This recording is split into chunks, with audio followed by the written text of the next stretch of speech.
The good news is if he fights Brian Jennings, he'll be fighting someone that's ranked and someone that fought Klitschko and a relatively known opponent.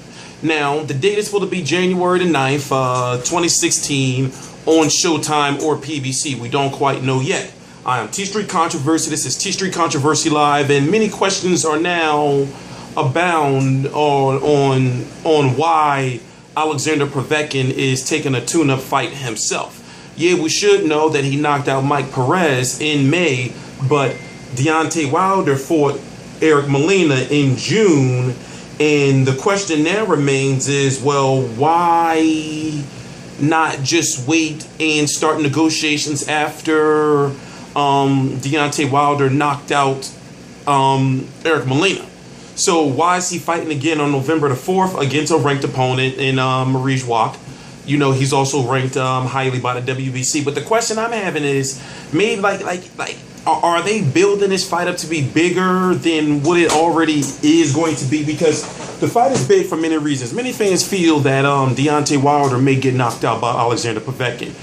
It's a fight where Alexander Povetkin is the favorite, but I'm not just going to go out there and say that Deontay Wilder is going to get knocked out. I'm going to say there's a good chance he's going to get knocked out.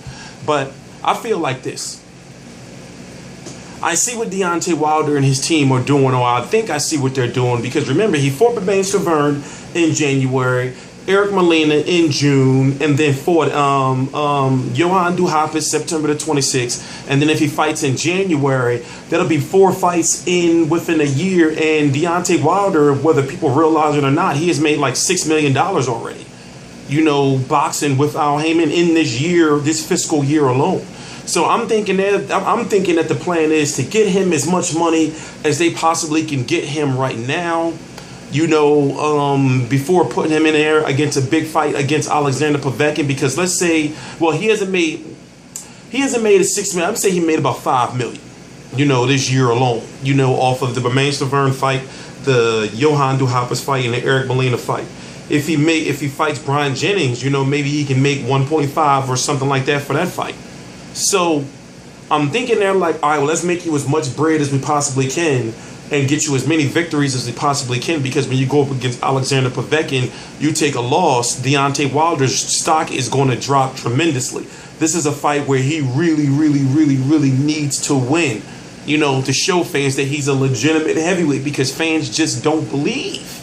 They just don't believe that, oh yeah, he can beat a Klitschko, he can beat a Tyson Fury, he can beat a Joseph Parker, he can beat a Anthony Joshua. And the crazy thing is, the winner of Povetkin versus Wilder versus Povetkin will have one voluntary, and then after that they got to fight Anthony Joshua. It's crazy. That's how the WBC is right now. As far as, if you look at the top 15, those are all tough fights for Deontay Wilder, and he's got to get through all of those guys. And he's saying he wants Klitschko. Klitschko's got Tyson Fury problems right now. So I'm T Street Controversy. This is T Street Controversy Live. I cover every single major fight live. Brian Jennings is already starting his Twitter beef. The next time I catch up with him, I had a couple of interviews with him.